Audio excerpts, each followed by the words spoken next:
پتہ ہے اللہ تمہیں تہجد پڑھنے کی توفیق تب دیتا ہے جب وہ چاہتا ہے میرا بندہ میرے سامنے آئے، مجھ سے مانگے، مجھ سے بات کرے، میرے سامنے اپنے ہاتھ پھیلائے، اپنی مرادیں مجھ سے شیئر کرے۔ جب آپ لوگوں کے رویوں سے، وقت اور حالات سے مجبور ہو کر اللہ کی چوکھٹ پر آ جاتے ہو اور اللہ سے کہتے ہو یا اللہ میں مجبور ہو کر تیرے در پہ آیا ہوں، تو سمجھ جانا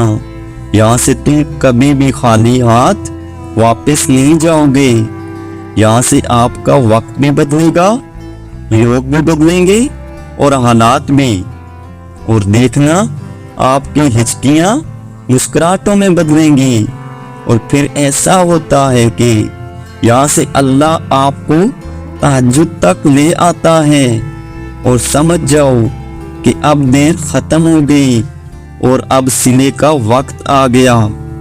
اب قبولیت کا وقت آ گیا، اب تمام کہانیوں کے مکمل ہونے کا وقت ہے جن کا مکمل ہونا آپ کو ناممکن لگتا تھا۔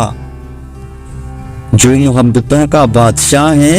وہ کیسے آپ کی محبت نامکمل رہنے دے گا؟ سنو، تہجد کا ایک سجدہ ہی اپنے آپ میں بہت طاقت رکھتا ہے، اور وقت تہجد میں مانگی گئی دعاؤں کا صلہ اور مقابلہ کوئی بھی نہیں کر سکتا، کیونکہ اس وقت دنیا کی مخلوق نیند میں رہتا ہے، اور اس وقت تم اور تمہارا اللہ آپس میں باتیں کر رہے ہوتے ہو۔ سنو، کبھی کبھار ایسا بھی ہوتا ہے کہ جب ہم جائے نماز پر اللہ سے مانگنے کے لیے بیٹھتے ہیں تو نہ آنکھوں سے آنسو نکل پاتی ہے اور نہ ہی زبان سے کوئی دعا نکل رہی ہوتی ہے، بس ہماری ایک عجیب سی کیفیت ہوتی ہے، لیکن ہمارا دل اندر سے چیخ چیخ کر کہہ رہا ہوتا ہے یا اللہ اب آپ کے کن کی خاص ضرورت ہے، لیکن ہمارا لب اس درد کو بیان کرنے سے قاصر ہوتا ہے۔ اور پتہ ہے اس وقت تمہاری اللہ سے نہیں بلکہ تمہارے دل کی اللہ سے گفتگو ہو رہی ہوتی ہے۔